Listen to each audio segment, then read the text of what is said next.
Oke, materi kuliah PBPAM hari ini adalah tentang sistem alternatif proses dan kriteria perencanaan. Jadi ini adalah awal dari perkuliahan ini. Setelah minggu lalu kita membahas tentang persiapan desain. Oke, kita awali dengan sistem bangunan. Yang pertama terkait dengan kompleksitas bangunan. Kita mengenal ada dua macam, yaitu pengolahan lengkap dan pengolahan tidak lengkap. Hal ini berkaitan dengan kondisi dari kualitas air baku. Seperti yang sudah dijelaskan minggu yang lalu, bahwa suatu proses pengolahan itu sangat tergantung pada kualitas air bakunya. Jadi kalau kualitas air itu sangat buruk, maka diperlukan banyak proses, yang berarti unitnya akan makin banyak. Nah, itu akan ke pengolahan lengkap nantinya ya, karena hampir semua proses yang diperlukan itu ada, karena untuk menghilangkan banyak macam dari polutan yang terkandung di dalam air baku. Sementara untuk pengolahan yang tidak lengkap, itu adalah pengolahan yang untuk kualitas air baku yang relatif lebih baik, sehingga tidak diperlukan banyak proses ya. Jadi hanya diperlukan untuk parameter-parameter yang nilainya melebihi baku mutu air minum ya.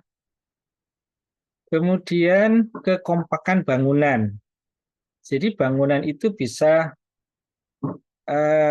berada dalam kondisi satu bangunan ya. Artinya unit-unit itu semua dijadikan satu menjadi satu bangunan gitu. Bangunan yang kompak. Nah, ini biasanya ada pada bangunan yang berbentuk paket IPA. Ya. Jadi berbagai macam proses itu nanti akan dikemas menjadi satu bangunan. Jadi seakan-akan bangunannya itu hanya ada satu. Nah, itu adalah yang kompak. Kemudian kalau yang tidak kompak berarti satu unit itu berdiri sendiri ya. Jadi kalau di situ ada 5 unit bangunan, maka di situ ada 5 bangunan ya. Jadi masing-masing berdiri sendiri sebagai bangunan yang terpisah. Yaitu terkait dengan kekompakan bangunan. Oke, kita ke proses pemilihannya bagaimana ya. Jadi unit pengolahan yang macamnya banyak, nanti akan kita lihat satu persatu. Itu harus kita pilih yang sesuai dengan karakteristik air baku. Karena itu di dalam pertimbangan untuk memilihnya, nomor satu itu adalah karakteristik air baku. Yang kedua adalah karakteristik air yang akan dihasilkan. Nah, kalau kita akan menghasilkan air minum, berarti ya yang dimaksud air yang akan dihasilkan ya air minum. Kemudian yang ketiga, pertimbangan biaya investasi dan biaya operasi dan pemeliharaan. Jadi kalau biaya mungkin tidak terbatas, nah kita bisa memilih bangunan-bangunan yang lebih modern, lebih canggih. Nah, tetapi sebaliknya untuk biaya yang terbatas, mungkin kita harus memilih unit-unit yang minim pemakaian energi misalnya, ya, misal tidak menggunakan banyak pompa dan sebagainya. Yang keempat itu adalah ketersediaan lahan.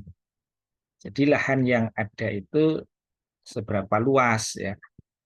Nah, kalau lahannya luas atau tidak terbatas, maka kita bisa meletakkan bangunan dalam hal tata letak nantinya ya, itu bebas ya, apakah mau memanjang, mau melingkar atau apa terserah selama masih dalam batas lahan itu.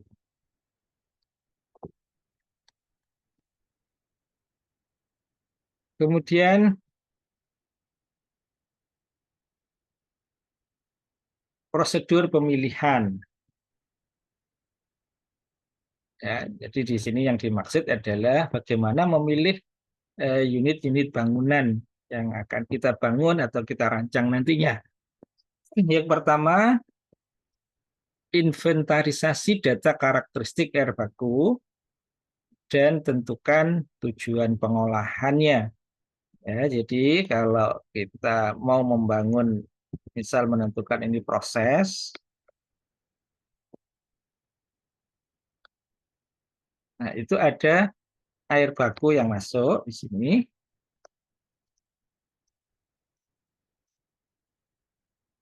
dan tujuan pengolahannya untuk apa?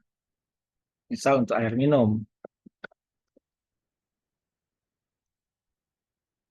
Nah, maka yang pertama adalah kita cari data kualitas air bakunya. Nah, karakteristik di sini yang dimaksud adalah data kualitas maupun kuantitasnya ya. Jadi kualitasnya seperti apa, terus kuantitasnya itu sesuai dengan yang dibutuhkan ya. Jumlahnya berapa ya, sesuai kebutuhan dalam perhitungan kebutuhan air.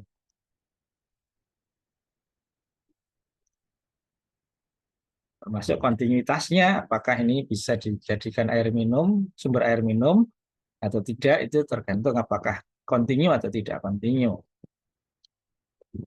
Yang nomor dua, bandingkan kualitas air baku dengan standar kualitas air minum atau standar lain yang sesuai dengan tujuan pengolahannya.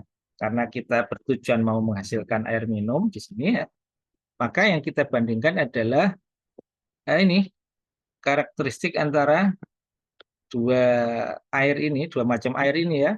Air baku kualitasnya seperti ini, air minum kualitasnya seperti ini. Air minum kita ambil dari data air baku ya, data baku mutu maksud saya. Jadi baku mutunya kita banding, air baku, kualitas air bakunya kita bandingkan dengan baku mutu air minum. Nomor tiga, tentukan parameter kualitas air yang akan dihilangkan.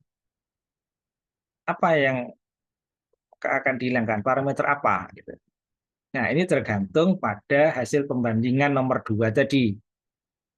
Jadi parameter apa yang nilainya jauh di atas nilai baku mutu, jadi parameter pada air baku ya, itu apa yang nilainya melebihi, melampaui nilai dari parameter di baku mutu. Nah, itu berarti parameter yang nantinya akan kita hilangkan atau kita olah di dalam proses ini. Nanti ada contohnya ya. Yang nomor 4, setelah diperoleh hasil nomor 3 itu ya, pilih unit operasi dan unit proses yang dapat menghilangkan atau menurunkan kadar parameter kualitas tersebut. Maksudnya parameter yang nomor 3 tadi, yang melebihi tadi apa, parameternya apa gitu.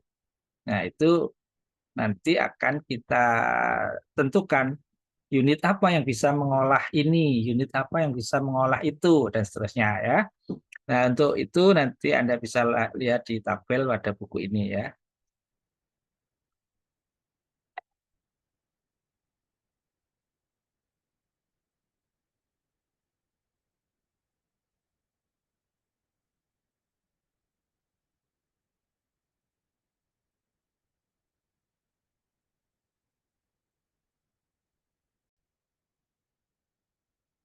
Untuk contoh ya, dalam ketentuan sebelumnya tadi, misal ada beberapa parameter yang diperiksa.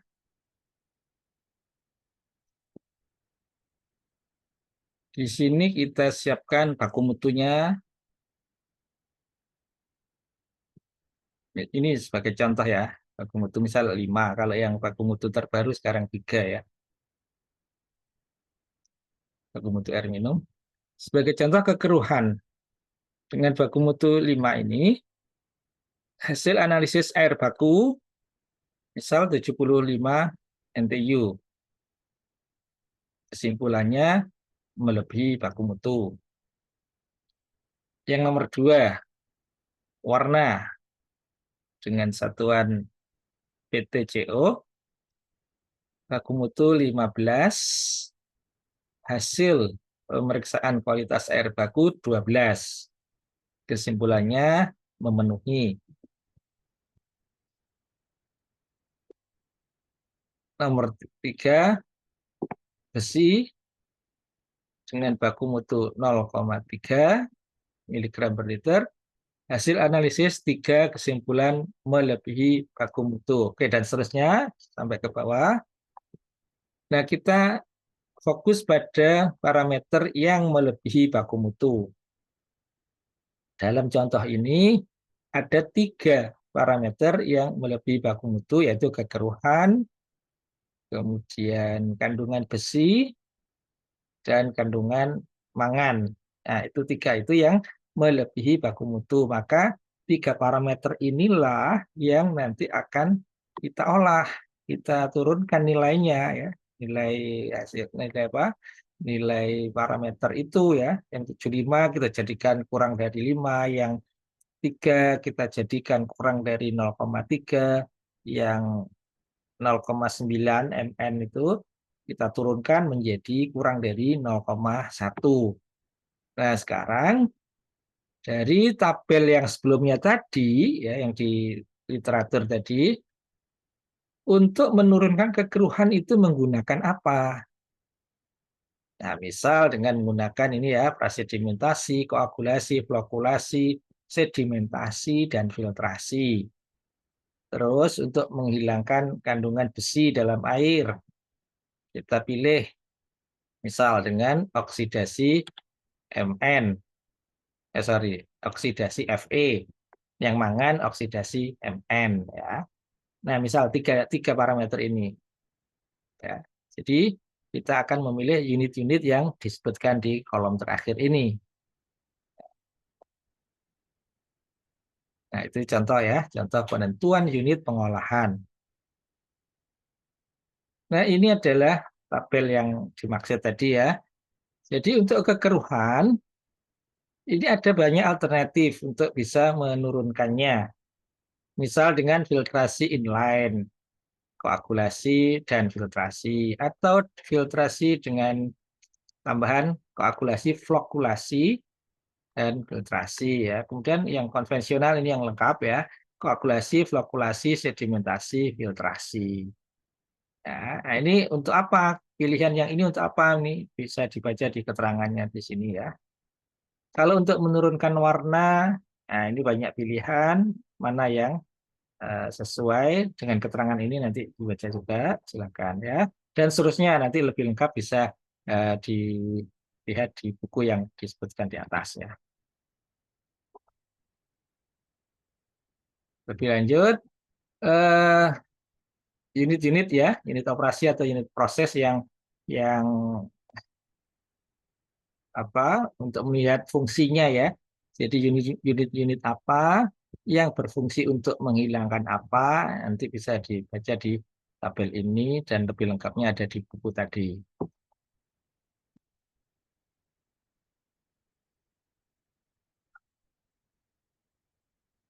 Oke, setelah kita menentukan macam atau jenis unit yang sesuai dengan parameter yang akan diturunkan tadi, maka kita susun unit yang terpilih itu dalam bentuk diagram alir. Apa diagram alir itu? Ya, diagram alir proses merupakan diagram yang menggambarkan aliran proses dan operasi dalam pengolahan air minum. Apa saja isi dari diagram alir itu? Yang pertama, semua unit proses dan unit operasi dalam urutan yang benar ya. Jadi yang kita pilih tadi itu kita susun dengan urutan yang benar. Urutan yang benar itu seperti apa gitu. Nah, kita mungkin singgung sedikit terkait dengan dimensi polutan ya. Jadi polutan yang terkandung di dalam air baku, dalam sungai, itu kita urut mulai dari ukuran polutan yang terbesar, kemudian yang sedang, yang lebih kecil, sangat kecil, dan seterusnya ya, paling kecil. Jadi urutan proses pengolahan itu, ya, itu yang pertama itu menghilangkan polutan yang besar.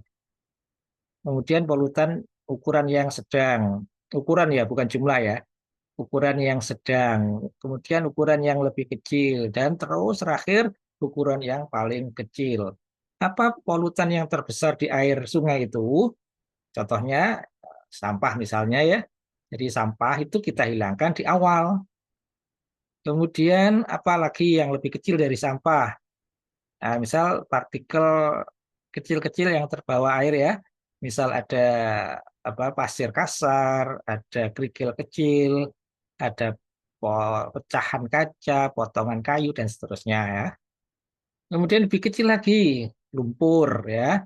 Ini agak sulit mengendap, maka kita nanti tambahkan bahan-bahan untuk bisa membantu untuk mengendapkan gitu. Terus sampai yang terkecil dalam bentuk apa? Bahan-bahan terlarut ya, misal ion dalam ukuran ionik ya, ion ya, garam-garam dan seterusnya itu yang terakhir ya. Misal kita mengolah air yang ada kandungan garamnya asin, nah itu nanti prosesnya di akhir gitu. Itu ya. Terus terakhir lagi setelah setelah akhir masih ada terakhir yaitu disinfeksi ya untuk membunuh bakteri. Itu urutannya ya, urutan proses dan unit operasinya. Yang berikutnya nomor 2, diagram alir mencakup semua pipa atau saluran yang menghubungkan antar proses. Jadi unit proses atau operasi itu nanti kita gambar dalam bentuk apa ya, kotak-kotak gitu ya. Misal ini ada proses A, proses B, proses C, dan seterusnya. Ya, kita beri nama nanti di dalam kotak itu. Kemudian semua pipa. Nah, pipa ini kita gambarkan, pipa atau saluran ya. Kita gambarkan dengan panah atau anak panah ini. Nih. Kemudian bahan kimia bila ada ya, bila diperlukan. Nah, itu tambahkan juga di dalam gambar ini, misal di sini ya. Nah, ini ada tambahan bahan kimia, misal apa alum misalnya ya. Kita tambah alum di sini gitu. Terus di ujung akhir misal ditambah klor, misal gitu ya. Yang keempat, semua peralatan yang diperlukan sebagai pelengkap unit pengolahan, misal pompa, tabung gas, valve, flow meter, sampling point, dan lain-lain. Jadi misal ini dari sungai di situ ada pompa, nah kita gambarkan pompa di sini ya. Nah ini contoh sederhana dari diagram alir proses. Nah apakah bisa kompleks atau bisa lebih sederhana? Ini kembali ke yang awal tadi ya, atau di kuliah minggu yang lalu, yaitu bergantung pada kualitas air bakunya ya. Makin jelek kualitas air baku, maka makin kompleks unit pengolahannya.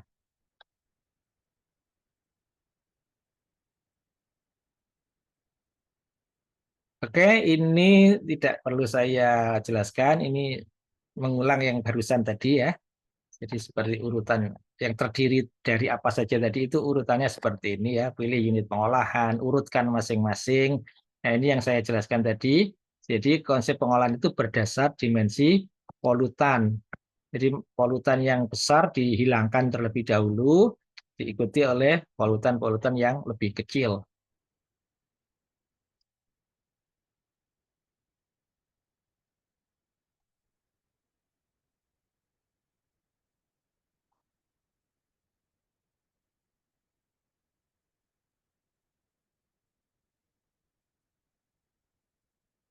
Oke, ini contoh diagram alir proses. Yang pertama, proses pengolahan air sungai ya. Yang ini relatif kompleks ya, atau boleh dikatakan inilah yang disebut pengolahan lengkap itu ya. Jadi kalau air sungai itu pada umumnya keruh ya. Pada umumnya airnya itu keruh, mungkin ada sampah juga itu, maka kita harus siapkan pengolahan-pengolahan yang memang untuk mengolah atau menghilangkan ini tingkat kekeruhan pada sungai tadi, pada air sungai itu ya. Di awal dengan adanya screen ini ya, ini akan menangkap atau menyaring sampah. Kemudian ada aerasi ini opsional jika diperlukan ya, maksudnya ya opsional itu yaitu apabila dalam air sungai itu banyak organik yang tinggi maka nilai oksigennya ditingkatkan supaya nanti terjadi proses menghilangkan atau mengoksidasi bahan-bahan organik. Kemudian prasedimentasi ini juga opsional. Kapan prasedimentasi diperlukan? Itu apabila kekeruhannya atau nilai NTU-nya tadi itu sangat tinggi. Berapa sangat tinggi ya? Ya sekitar di atas 100 lah ya. Jadi kalau air sungainya itu tinggi atau karena fluktuasi biasanya ya, berubah-ubah ya. Nah, itu kira-kira yang rata-ratanya berapa, yang tertinggi berapa gitu ya. Kita lihat data itu. Nanti kalau sering di sungai itu nilai NTU-nya, nilai kekeruhannya itu sering tinggi, nah itu kita siapkan prasedimentasi ya untuk mengendapkan. Kemudian koagulasi flokulasi. Nah, karena proses ini membutuhkan koagulan, maka ada panah dari atas, itu maksudnya ada penambahan bahan kimia, yaitu koagulan tadi, atau contohnya tawas atau alum, masuk ke bak koagulasi, flokulasi. Ya. Di situ ada pengadukan, kemudian pengadukan cepat, ya, terus diikuti dengan pengadukan lambat. Kemudian sedimentasi untuk mengendapkan vlog yang sudah terbentuk di unit koagulasi flokulasi. Kemudian difilter di unit filtrasi. Selanjutnya opsional di sini ada penurunan kesadahan. Itu apabila air sungainya bersifat sada atau mengandung bahan-bahan penyebab kesadahan ya. Misalnya ada MgCa itu ya. Nah, itu nanti ditambahkan kapur atau soda, terus ada rekarbonasi itu dengan ini menambahkan CO2. Terakhir disinfeksi. Setelah itu nanti ditampung di unit terakhir yaitu clear well atau reservoir ya. Reservoir untuk menampung air produk. Setelah itu masuk ke unit yang lain ya, yaitu distribusi. Oke, itu contoh untuk air sungai dengan parameter utamanya kekeruhan ya. Jadi karakteristik utama sungai itu adalah keruh. Keruh di sini artinya banyak kandungan solid yang agak sulit diendapkan secara alamiah ya. Kalau yang bisa mengendap secara alamiah itu tanpa bahan kimia dia bisa mengendap. Nah, itu biasanya di prasedimentasi ya, diendapkannya. Kemudian kalau harus menambahkan bahan kimia, koagulan, maka di sini ada unit koagulasi, flokulasi, sedimentasi, dan filtrasi. Contoh yang kedua, unit pengolahan untuk air rawa. Rawa tapi yang bersifat payau. Artinya tidak semua rawa itu payau ya. Ada yang tawar. Kalau rawa yang tawar mungkin mendekati sungai ya, air sungai, tapi mungkin agak bersih karena dia air yang tergenang lama itu. Nah, kalau yang payau maka harus ada unit bangunan yang nanti bertugas atau berfungsi menghilangkan sifat payau itu gitu. Yaitu kadar garam ya yang penyebab penyebab payau itu karena adanya garam gitu, kandungan garam dalam air. Oke, yang pertama screen itu hampir selalu ada screen ya, karena jaga-jaga barangkali ada sampah di situ ya, karena air permukaan itu kan air yang bebas sampah masuk ya, misal bukan orang membuang sampah, tapi mungkin dari daun, dari pohon-pohon di sekitar itu masuk ke situ. Nah itu kalau mau digunakan atau dipompa, diambil untuk air baku, maka sampah-sampah itu harus disaring.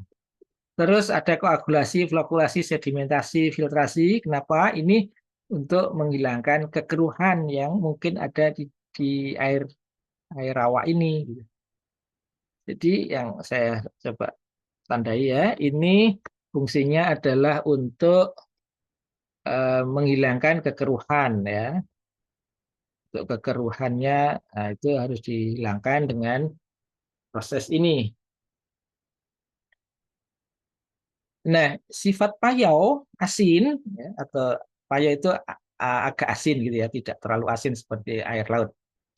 Jadi menghilangkan kandungan garam dalam air rawa ini, maka di sini ada unit ini. Nah, ini adalah untuk menghilangkan sifat payau ini. Ya, ini. Ini bisa dipilih ya, mau pertukaran ion boleh, mau yang di bawah itu membran ya. Ini ada tulisan di bawah ini. Filter membran boleh ya, filtrasi membran. Atau yang lain juga ada ya, nanti bisa dipelajari di teorinya. Kemudian terakhir sama seperti yang di atas air sungai tadi, yaitu disinfeksi. Oke, contoh berikutnya air tanah. Nah, sifat yang dominan dari air tanah itu biasanya adalah mengandung Fe dan Mn yang tinggi. Maka harus ada unit yang bisa menghilangkan FeMn. Oke. Terus kita lihat juga umumnya air tanah itu seperti apa sifatnya. Biasanya lebih jernih ya, sudah tidak keruh lagi ya. Karena itu di unit ini tidak ada proses seperti yang di air sungai tadi, jadi koagulasi, flokulasi, sedimentasi itu sudah tidak ada lagi gitu ya. Jadi yang kita siapkan di sini adalah unit untuk menghilangkan FeMn-nya. Apa itu? Nah ini oksidasi. Oksidasi yaitu menggunakan banyak macam oksidator ya. Bisa oksigen, bisa KMNO4, bisa kaporit atau klor. Gitu. Nah, dari proses oksidasi ini itu ada penambahan oksidator terus diaduk ya supaya campur ya. Proses oksidasi ini nanti produk akhirnya adalah berbentuk endapan ya, endapan atau lumpur.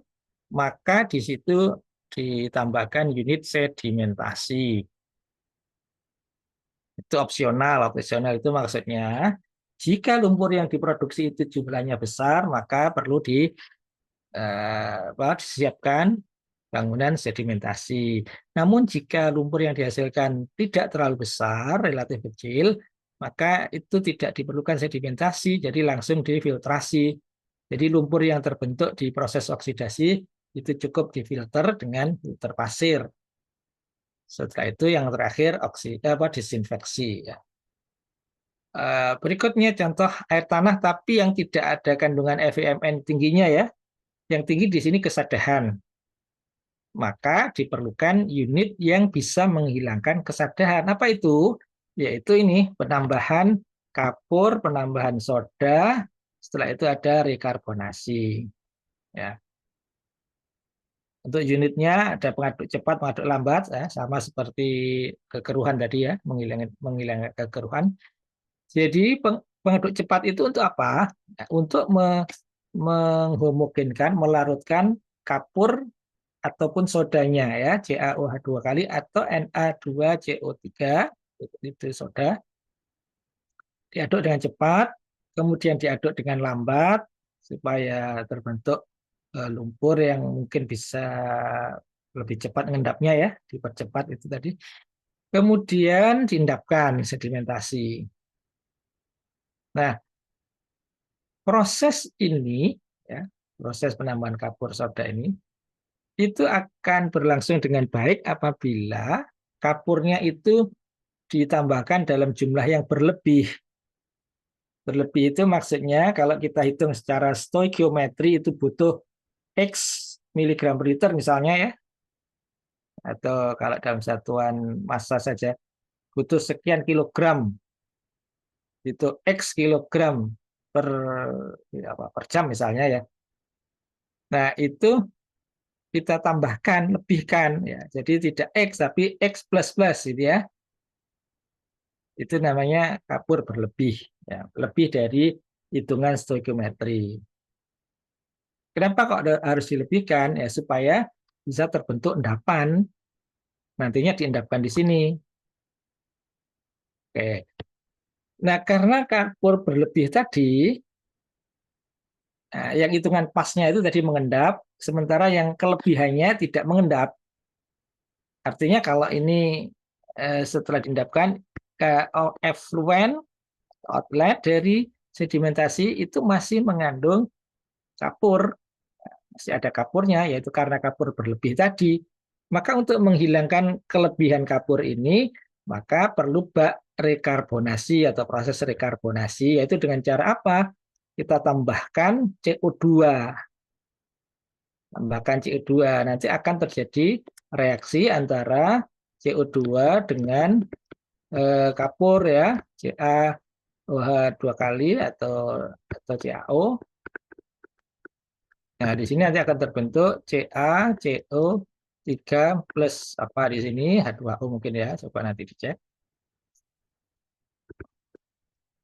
Nah, CaCO3 inilah ya produk dari rekarbonasi. Ya, setelah penambahan CO2 di sini, maka terbentuk CaCO3, ini bisa mengendap, maka nanti disiapkan unit bak pengendap atau filtrasi.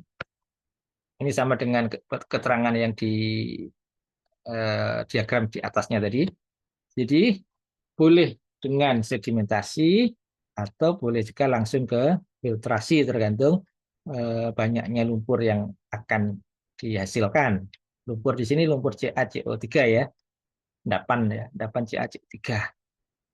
Setelah itu masuk ke unit terakhir yaitu disinfeksi untuk membunuh bakteri. Oke, itu 4 contoh diagram alir yang berbeda-beda. Karena apa berbeda? Karena karakteristik dari air baku yang memang berbeda gitu. Sehingga eh, apa ini diagram alirnya atau proses yang akan dilakukan nanti itu juga berbeda. Berikutnya adalah alternatif proses. Alternatif di sini adalah satu parameter itu bisa dihilangkan dengan berbagai macam cara. Contoh yang di tabel tadi ya. Untuk menghilangkan kekeruhan ada banyak cara. Untuk menghilangkan warna ada beberapa cara. Untuk menghilangkan Fe itu juga ada beberapa macam pilihan oksidator. Nah, itu yang dimaksud di alternatif proses ini gitu. Termasuk di sini adalah metode pengolahannya. Ya, mungkin sama-sama pengadukan, tetapi ada pilihannya, yaitu ada pilihan dengan mekanis atau dengan hidrolis. Nah, oksidasinya itu bisa memilih apa bahan oksidatornya, apakah oksigen, klor, permanganat, dan lain-lain, atau dengan metode yang lain pertukaran ion. Gitu. Nah, terkait dengan metode pengadukan, terus sedimentasinya juga bisa dipilih apakah sedimentasi dengan bak berbentuk segi empat atau lingkaran gitu ya. Nah, alternatif-alternatif itu bisa Anda pelajari kembali di mata kuliah sebelumnya ya, unit operasi. Lanjutan dari pemilihan alternatif tadi, ya, setiap alternatif pengolahan harus mampu mengolah air baku menjadi air minum. Ini yang dimaksud dengan kajian kelayakan secara teknis gitu. Jadi apapun yang kita pilih dalam pemilihan alternatif tadi, itu semua pilihan harus mampu mengolah air baku menjadi air minum. Jadi layak secara teknis itu artinya pilihan itu memang mampu mengolah air gitu untuk menjadi air yang layak, layak minum ya. Pertimbangan dalam menentukan alternatif terpilih adalah yang pertama keuntungan dan kerugian dari pilihan itu ya. Misal kita memilih eh, untuk mengolah air yang mengandung besi ya, kita memilih oksidasi atau memilih ion exchange. Nah, maka keuntungan oksidasi apa, kerugian oksidasi apa. Ya, keuntungan ion exchange apa, kerugian ion exchange apa. Nah, itu kita pilih mana yang lebih banyak menguntungkannya. Kemudian biaya investasi, tentu kita milih yang biayanya lebih murah ya, lebih rendah biasanya gitu ya. Kemudian pengoperasiannya mana yang lebih mudah ya, jadi kemudahan ataupun potensi kesulitan itu juga harus kita pertimbangkan. Kemudian mudah dan murah dalam pengadaan spare part ya, misal penggantian apa ini peralatan pompa, spare partnya ya, bukan pompa secara utuh ya, spare partnya, suku cadangnya ya. Kemudian jika ada kerusakan ya dari peralatan-peralatan yang kita pilih tadi, itu perbaikannya lebih mudah, lebih cepat gitu ya, sehingga kalau terjadi gangguan itu tidak terlalu lama ya. Jadi begitu ada kerusakan, maka dengan mudah, dengan cepat, dengan murah juga biayanya itu bisa diperbaiki.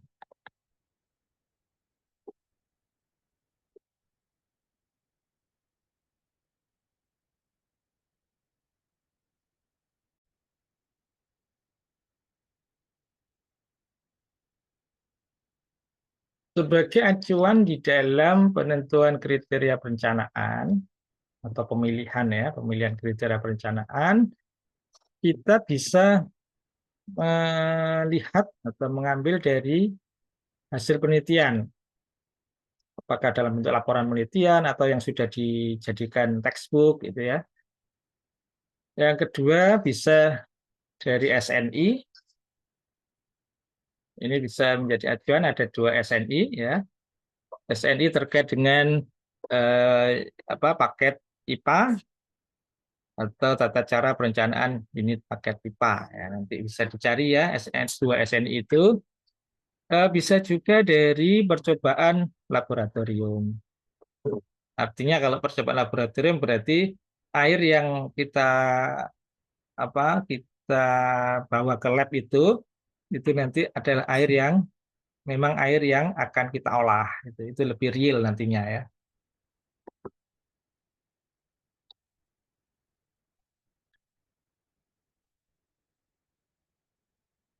Oke, beberapa kriteria perencanaan nanti saya jelaskan setelah ini ya. Itu ada kriteria perencanaan untuk unit koagulasi, flokulasi, flotasi, sedimentasi, filtrasi, pembubuhan bahan kimia. Ini saya kutip dari SNI. Kemudian subbab berikutnya adalah preliminary sizing. Ya, jadi apa preliminary sizing itu? Sizing itu size proses menentukan ukuran ya, ukuran size atau ukuran bangunan maksudnya yang di sini ya. Nah, sifatnya preliminary. Jadi ini ada perhitungan awal, perhitungan kasar ya, untuk menentukan perkiraan luas lahan yang dibutuhkan untuk membangun IPA. Jadi sizing yang dimaksud di sini masih terbatas pada luasan ya. Jadi luas bangunan. Ya, misal ada 6 unit bangunan yang akan kita rancang, maka unit 2 sampai unit 6 itu semua kita hitung luasannya. Ya, unit 1 luasnya sekian meter persegi, unit 2 sekian, sampai unit 6 sekian meter persegi. Nah, itu semua dijumlah. Nah, ini akan menentukan luas lahan minimum yang diperlukan gitu. Tentu tidak hanya luas bangunan saja, nanti ada luas tambahan-tambahannya ya, ada luas bangunan pendukung, luas space kosong itu juga harus dihitung. Jadi cara melakukan preliminary sizing itu adalah dengan menghitung luas permukaan tanpa atasnya itu ya, luas tanpa atas itu dari setiap unit pengolahan utama. Nah, untuk menghitung luas ini kita menggunakan kriteria perencanaan atau kriteria desain yang bisa kita ambil dari berbagai sumber tadi ya untuk setiap unit pengolahan. Oke, kita masuk langsung ke prasedimentasi.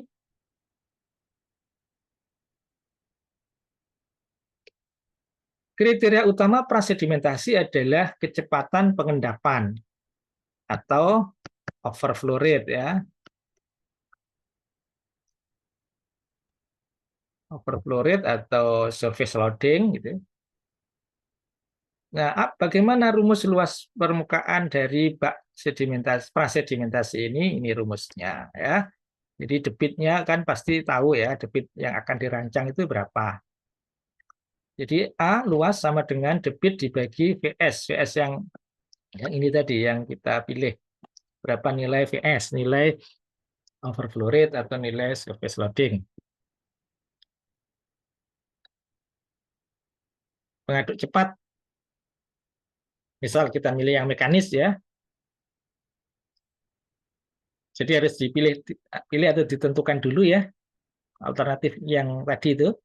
Karena untuk pengaduk cepat itu bisa mekanis, bisa hidrolis, bisa pneumatis, itu rumusnya berbeda-beda ya. Rumus untuk menghitung A-nya itu bisa berbeda-beda, sehingga harus kita pastikan dulu pengaduk cepatnya itu luasnya berapa. Kalaupun nanti ada alternatif mekanis, ada alternatif hidrolis, ya kita hitung semuanya gitu. Sehingga nanti ini akan menjadi bahan pertimbangan di dalam perhitungan tadi apa keuntungan maupun kerugian ataupun dalam hal apa tadi biaya investasi gitu. Kalau makin luas kan biayanya lebih mahal ya. Kalau lebih sempit tentu biayanya lebih murah ya.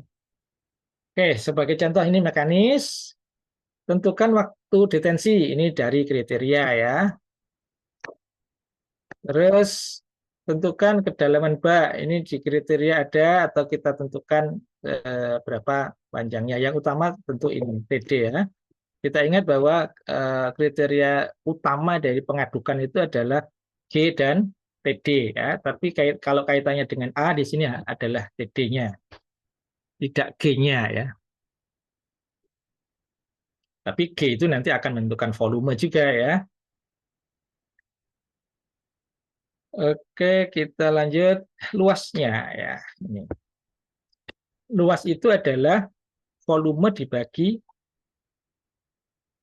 kedalaman ya. Atau volume sama dengan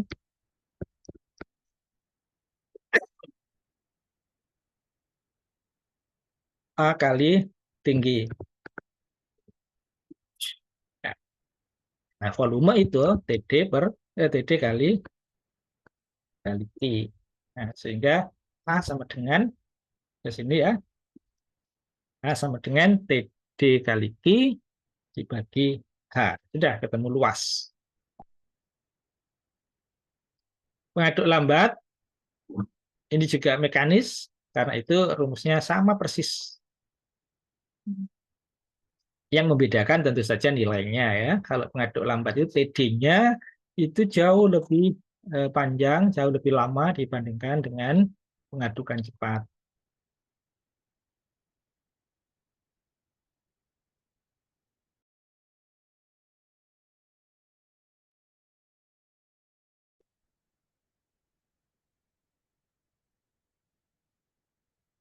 Sedimentasi. Sedimentasi rumusnya maupun eh, apa Pak ini tadi kriteria ya, kriteria utamanya sama dengan praset. Persis sama persis ya. Yang beda mungkin nilainya.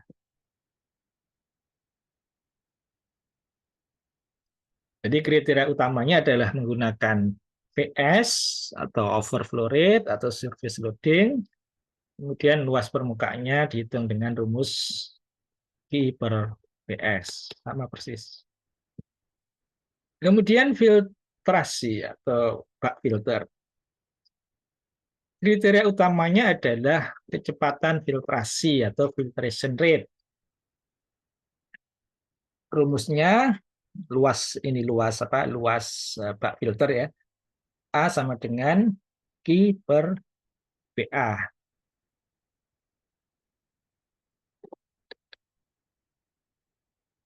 Kemudian disinfeksi ya. Ini bak disinfeksi itu maksudnya adalah bak untuk mengkontakkan antara disinfektan dengan air yang diolah ya. Itu butuh bak. Namun kita bisa juga memanfaatkan unit lain ya untuk kontak ini ya, untuk waktu kontak. Misal di dalam pipa, itu jika memang pipanya panjang gitu ya, kita bisa manfaatkan aliran air di dalam pipa. Jadi pipa yang menuju ke mana reservoir itu ya, itu bisa kita gunakan.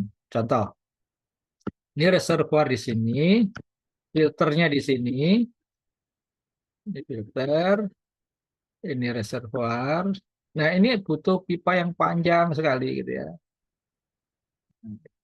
Maka kita bisa manfaatkan pipa ini sebagai bak kontak ya, atau media kontak.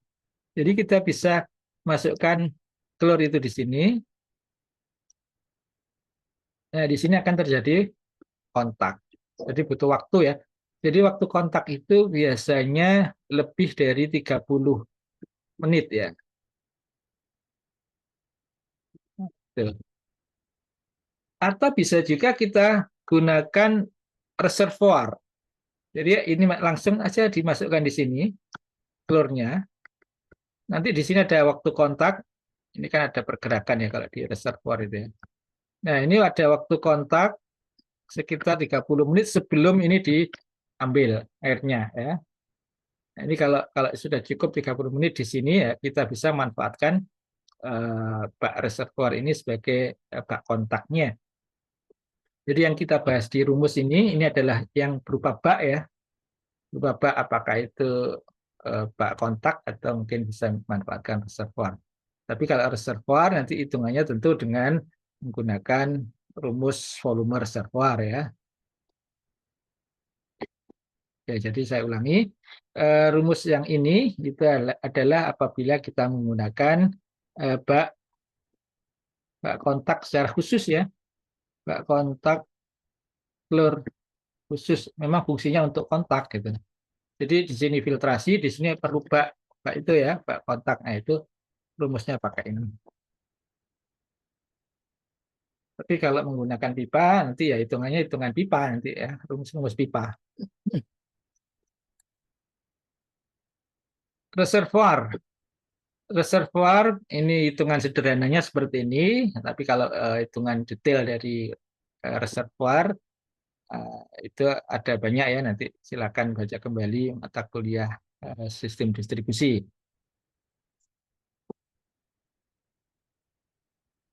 Jadi kita hitung volume sehari berapa, volume air yang diproduksi ya ini. Kemudian persen air tersimpan di reservoir itu berapa? Ini perkiraannya itu sekitar 15 sampai 25% ya. Artinya volume air yang diproduksi sehari itu harus disimpan di reservoir itu dalam jumlah sekitar 15 sampai 25%. Karena untuk mengatasi kondisi tertentu yaitu pada saat jam puncak. Terus volume reservoir dihitung pakai rumus itu, volume sehari dikalikan dengan persen. Misal kedalamannya adalah H, maka luas permukaannya adalah volume yang sudah diperoleh tadi, ini dibagi dengan kedalaman air di reservoir.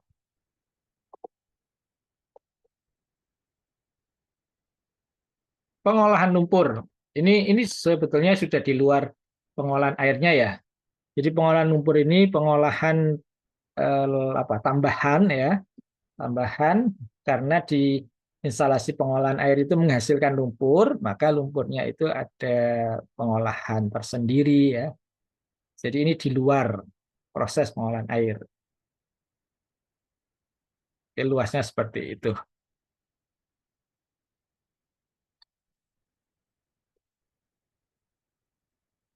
Nah, yang kita hitung satu persatu tadi adalah unit pengolahannya atau unit pengolahan utama. Nah, di dalam kompleks IPA itu ada fasilitas lain. Ya, kita sebut saja ini fasilitas non pengolahan. Ya. Kalau fasilitas pengolahannya itu yang mulai dari intake sampai ke reservoir, termasuk juga pengolahan lumpurnya tadi, ya, itu unit pengolahannya. Kalau yang non pengolahan itu yang di luar itu, ya. Contohnya ini ada kantor, gudang, laboratorium, lahan parkir, jalan lingkungan, jalan setapak, taman, dan lain-lain ya. Jadi kalau jalan setapak ini biasanya jalan yang dibangun di sekitar unit bangunan pengolahan ya. Jadi misal jalan dari laboratorium ke Praset, jalan dari Praset ke eh, koagulasi unit koagulasi flokulasi dan seterusnya ya, jalan di lokasi IPA-nya itu. Kemudian taman, dan lain-lain ya. Nah, luas lahan untuk bangunan non-pengolahan diperkirakan 30 sampai 50% dari luas lahan untuk bangunan IPA. Bangunan IPA ini maksudnya bangunan pengolahan utamanya ya. Jadi kalau yang tadi ketemu sekian, katakanlah ini 100% ya. Yang ini mulai dari awal sampai sini ini ketemu, katakanlah itu disebut 100%. Maka luas lahan keseluruhannya harus kita tambah dengan luas untuk yang non pengolahan ini. Misal kita pilih 50%. Berarti luas lahan totalnya adalah 150% dari hitungan ya, unit bangunan pengolahan tadi. Karena itu luas lahan yang dibutuhkan itu sekitar ini ya, ini kita tambahkan lagi menjadi 200% ya untuk apa? Barangkali ada inilah apa kemungkinan tambahan unit bangunan ya jika suatu saat akan ada pengembangan atau ada penambahan kapasitas itu ya, kita lebihkan ya. Ini sudah total ya untuk pengolahan maupun non pengolahan keseluruhannya seperti itu. Oke, sampai di sini bahan kuliah kita tentang eh, desain awal kita mengawali desain bangunan pengolahan air minum.